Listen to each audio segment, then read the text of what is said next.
Welcome back to Fishbowl.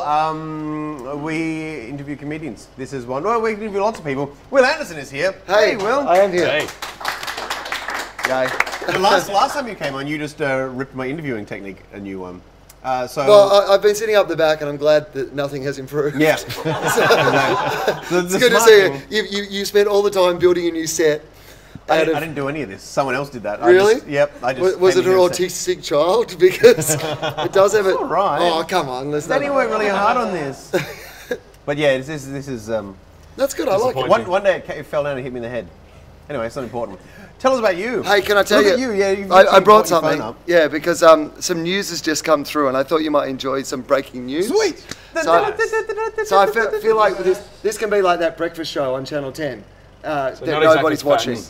And so here's a story just from breaking news.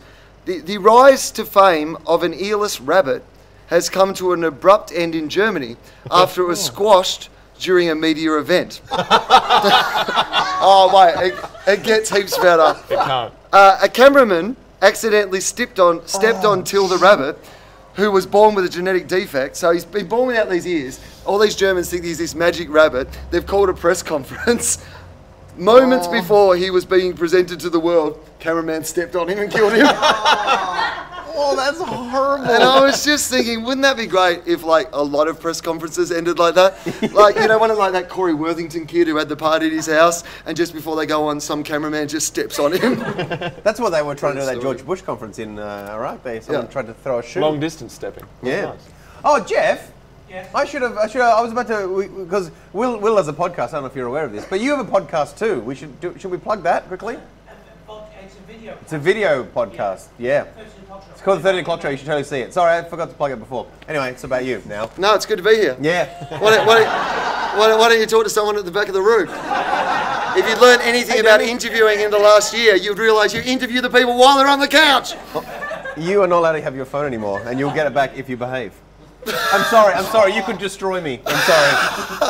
What media outlet was that, like the headline news for? That was from the ABC News website. Wow. Yeah, so that's proper news. Yeah, so you know it's well, because it was from Germany, you know, they're like... You got to have something from every country. A lot of people don't know this, but like if you've got tiny ears, you are easier to kill. That is like a true story. That's why elephants grow so big and why Tony Abbott is still around. So tell us, so you've only come in for the last week, haven't you? So 2 weeks. So I've been here. I've been here like a week and a half now. But they made me do a lot of shows. So I only arrived back from America like Thursday a couple of weeks ago and rolled into town, you know, and sort of did 4 trial shows in Sydney, and then it was Monday and I started doing shows here. So I've been here like 2 weeks ago. I didn't have a show, and now I've done 18 shows in between, like not having one and now. So, does the same thing. No, at least he'd probably written his show. I had written my show, Molly. I listened to your interesting approach of only having 15% of your show. Though I had some people come and see my show last night who'd come and seen yours, and they said they enjoyed your show more. So perhaps your... More? You didn't say that, really? Yeah, well, they tweeted that they enjoyed yours more. And I'm going to... Well, the whole tweet was this. They enjoyed yours more because there was more room and they didn't feel squashed in the audience. But they still said that they enjoyed yours more, and I think that's the important bit. Can I just say, it was come dressed as a chair night. These people fucked up. It was their fault. I enjoy your show because it's the only show where you play musical chairs and the chairs leave. I enjoy it. So did they tag you in this tweet? At Will Anderson. So they know you're going to see it. I know that sounds like I made that up, but literally I got a tweet from some people saying we went and saw Bowley and we went and saw Will, and they tagged us both in, and they said Bowley's show was better. And literally at that point, it doesn't matter. And like last night, the night they'd been to was by far and away my favourite night of the run. It was like one of those nights where you've like lost 3 or 4 of your routines and still gone 10 minutes over, and all I've read is they've gone and seen Bowley and they've liked him heaps more. And I'm like, hey, Bowley's an awesome comedian. So I was like, you know, of course, I support that. But then the next bit, they were, because it was so crowded. And I was like, okay, at least I feel like that's okay. That's the postscript you were hoping to see. Just you needed that extra little bit there. But then I also had another person, like the second person from the show last night, who was just like, we spent the entire show laughing and trying to work out if Will's gay. Is he? Also on Twitter. That would be a great time. This one. Sorry? This was also on Twitter. Yeah. With you But tagged. they thought your show was gay. Will was pretty gay, but Bowley was heaps gay. Only because there was more room for dildos. That's- And just to wave your hands in the air. In me, I meant. Like, there's, yeah, a lot more room. Is it that sort of show? Yeah. Really? It's getting there. It can be. It's only half written. Yeah. Yeah. At the start of the season, you can only put 15% of a dildo in. But by the end, Now you had a he's- whole now dildo. he's a So bit- it's fine. By Melbourne, I'll have the whole thing up and running. Up and running, sorry. The whole sex doll just. Right. So, do you often get tagged in like negative tweets, like people do? Because Twitter's such a like an anonymous thing that where people go, this guy's a shit house or whatever, and they tag you every now and then. Do you Yeah, get? fine. That's such a weird thing I that don't someone care. would go out of their way to let you know that they think you're shit.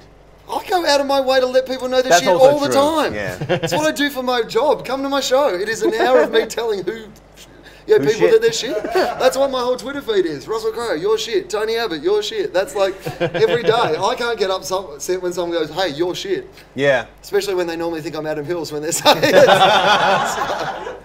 Yeah, that would be like the pot calling Cole Porter black. Yeah, that was nice and racist though. I like that. And like I just kept going with it too. I didn't know. take the subtle hints. I mean, I had always heard that the Asians had a problem with the blacks, but I never knew until today. If anyone does, Yeah. it's definitely. Thought it was. It came out from inside. But now Linsanity, it's Yeah. all back.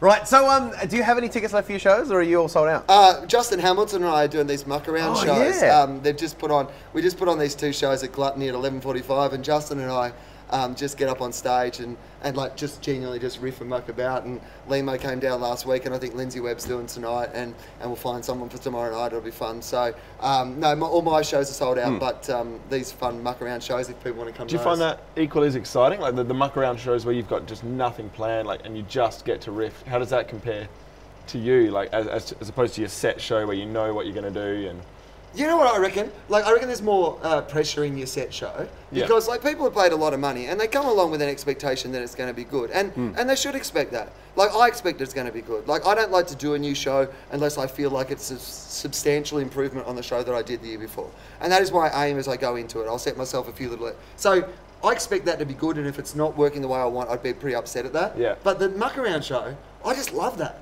Like, it's brilliant. You just get out there, like, and you don't know where it's going to happen. Like, literally like 30 seconds into the first one we did, where Justin and I were like, well, should we plan anything? And I said, it'd be fine. 30 seconds in, we were talking about anal fingering. 30 seconds into the show, I was anal fingering two people while playing dueling banjos on their asses. Like So I was actually, or no, but metaphorically? miming. Okay, right. Like miming. 30 seconds into a show while he's still explaining what the show is, I'm here like ding ding ding ding ding ding ding ding ding ding ding ding ding ding ding. That would take longer than 30 seconds to explain. So you just started doing it. I'll explain this later. I don't even know how we got to it, Okay. but I love that because the it's that context brilliant will sort meet of, us. you know, just stuff happens. Are you taping those shows or anything to see if anything gold comes out? It could be a movie or. No, I mean, but I always tape everything. Deliverance 2. Yeah. I tape everything. Oh, okay. I tape every single show I do. Like, mostly because I do a lot of improvising on stage. So once I've got a show down, essentially the first 2 weeks of doing the show is just expanding the good bits and cutting the bits that you don't think are working as well. And a lot of that expanding goes on stage. So I just tape every single show I do. Do you actually listen to them? Or you just have this backlog of stuff you'll never listen to. I don't listen to the whole shows back. Okay, I you just go, literally "Oh, will there's a bit go, there." oh, do you remember last night when I improvised that whole thing about how my friend should have warned me they had a fat baby? Like that, like, because that was the whole thing the other night, because my friends had a giant baby, like a giant baby. How like, big? How big? Like half her size baby. Ooh. I saw it 2 days after it came out and no one had warned me, and you've got to warn I people. was there for that show when you were talking about it. If it was last Tuesday, Yeah. I was there. Giant baby. And it just came out. And like, you know, you're meant to be going, oh, your baby's beautiful, but my face was like, ah! It doesn't sound like it just came Vagina is a TARDIS. And because that's all you can think. You think, what else is in there? Is it like, is she going to bring out strings like a clown's? But Yeah, yeah. Anyway, but so I improvised this whole thing, and so you come off and you kind of go, oh, well, maybe I can recreate some of that moment and blah, blah, blah. So that's how I tend to do it. Yeah, nice. Yeah. And so how long is your the Gluttony show? Well, anywhere from an hour onwards. Okay. Yeah, I think it was Rich Hall who once said there's a fine line between a comedy gig and a hostage situation, and the Gluttony gigs have that sort of that feel to it. Yeah. Like we just go until people get sick of us, basically. That's, Yeah, right. That's the idea. There's a point. There was a point in the first one where I can't remember what we're talking about, but it was something disgusting, and a guy just stood up and went, I'm out of here! I was Like he's Kramer. like that's literally what it was like. So then every guest, like, because Tom Gleeson was on, and he just left in the middle of a story and just went, I'm out of here! But the best thing was, about 15 minutes later, we heard him go past the tent again, just going, I'm out of here! That's the sort of show it is. Awesome work. If people wanted to get more of you in some way, they could. How is that a thing? That's a thing. people That's want the Will. thing. Is it that sort of show now? That's how we're finishing, and your game is sex. They're just saying, just wear shorter shorts. next I am time. wearing quite short shorts. I didn't quite They're not, realise they're like how much of my basketball legs shorts. would be. I have incredible. Touch my shins, Bowie. I can. Touch them. Those what? Jesus. Do I not have the they sharp? sharpest They are shins fucking- you have they're ever? sharp. Yeah, I literally have. Please, that. may I? Yeah, my feel example. go. Sweet. Check out how fucking Jesus. they are Yeah, sharp what? shins, are they not? Like, I think that is my X-Man power. I believe that I have Sharp sharp shins. shins. You're like one of those ice-breaking boats. You know those boats that go into Antarctic and you just like slice through the ice? Yeah, I mean, I reckon I could be tough, like, as long as I could just shin people. Like, as long as I was up the front just shinning the shit out of people, I'd be fine. I mean, any from here up, I'm no good, but No. down there, but I'm going to go to the gym. So Get your that's fine. flexibility down. You can get those legs up pretty high. I can't though, man. No? No, I've got bad hips. So that's the irony. It's also your X-Men power. Yeah. Quick, go Will with your bad hips. Yeah. I'm the X-Man who's rocking up on an electric scooter. But I get to park right next to wherever the emergency is. Wherever the action so is. that's fine. Will will be there in his Xavier's handicap got the spot. wheelchair. You Yeah. can't take his jig. Oh, that's true. Oh, that's a good point, actually. Xavier Oh, well, Michaelides. Hey, He's in a wheelchair. Professor. So, Professor Xavier Yeah, Michaelides. the- I didn't know he was a the- professor. The X-Men? Okay, no, I'm. Are you Yes. familiar with the X-Men? Yes, I'm very familiar with pop culture and things that are cool. he's Asian. Oh, come on, now you're racist. Yeah. Hey, no, I was just pointing I that didn't out. know- Shut up, know Cole how- Porter. I didn't know how racist this show was. If I Now, wasn't a white man, I'd be angry. I was a white and middle class. You should play a game with us. Okay, cool. Do you want to play a game? Yeah, Cool. sweet. Okay, here's the ones that are left. There may only be one. I think it's Chucky Stab. We've got Okay. ski pong I've still. done other shipwrecks as well. Oh, Chucky Stab and Ski Pong. Or you can do it on the shipwrecks if you want. Oh no, well, which one's the best? Well- Which one would you recommend of the ones to the left? Ski pong if you're in a frat house. You're pretty proud of this little show you have here, Jason, are you? Look at it. It's great. Which is the best game? Tell me. Oh, Chucky Stab? Chucky Stab. Okay. Oh, do you like chocolate? Yeah, sure. You got each. Okay. All right. Let's get some chocolate. Okay.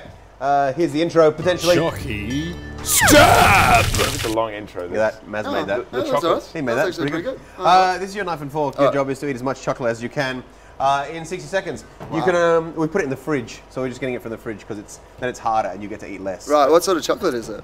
Dairy milk. Okay. Original. Not Hakes? No. Not supporting some Adelaide? Have you The not budget seen the went on budget the of the show? Like, this is. You're lucky you're not having to eat the set. This is our show. It's dog chocolate, isn't Yeah. it, Jason? Don't All right, let's crack this one open. It was, yes. I got heat affected chocolate from the 7-Eleven for $2.50. It's not important. I've been living off that this Fringe. Yeah. Should But we can I do that? Yeah. Oh, that's satisfying. No, don't break it. No. Oh, You so can't. what am I That's- gotta that do? goes Well, against you the got to eat it game. with a knife. and I'll fork. go here with a knife and Yeah. fork. Did you ever play this at school? Like when at the end of the term when teachers couldn't give a shit about you anymore? No, I had friends. The first time. I didn't play. It's not like I'm sitting in the classroom at lunchtime playing this by Yes, myself. you were. I don't want to put it on the Don't rusty. lie to I don't want me. to put it on the rusty box. That seems sort of Oh. wrong. You know, yes, there we go. Jason! I dated a redhead once too. And anyway, I'd be eating it with chopsticks. So shut up. What's the record? 14 or something. Vomit, I think was. Yeah. Your time starts now. It's better if you just stab. That's what. Oh, it went What a in- catch. It went in the water. What are you? He's You're making a pre-breaking. mockery out of the game. Hey, this is genius. Oh, 3 at once. The first time I ever got drunk, I came home and I'd been vomiting, and I told my Did you stepdad. inhale that like a snake? He dislocated his jaw. Holy shit.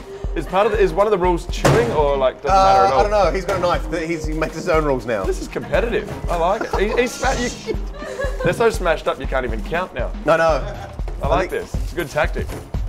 How you doing? Confusion. You going right? I'm fine. You're not talking to me like I'm concentrating. Why don't you eat some of these? These are. Oh. That's 9 pieces. Go Will's for it. ears move a lot while he chews. Why do people think you're gay?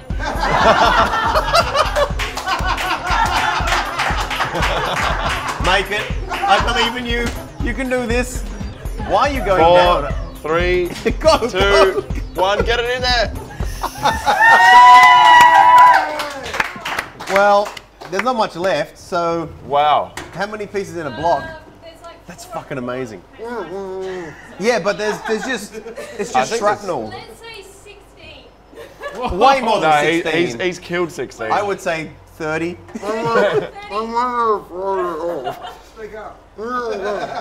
want to spit? Okay. Now you're dressed for exercise because that's really going to Yeah, come you're in gonna handy. Go to the gym for like Half an another year. hour. You didn't dribble on any of this, did you? Oh. So give your show another plug. Is it gluttony? Saying works Michael, well. Michael Bowley, can of words. Yeah. Oh, it's melting, and you're getting the little, you're getting chocolate spitzicles.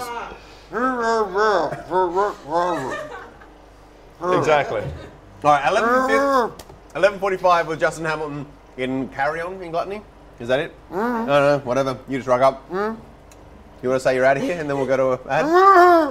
Please say well answer, ladies and gentlemen. Oh, you smash everything. Like he's gone. He's just going to go throw up in a toilet.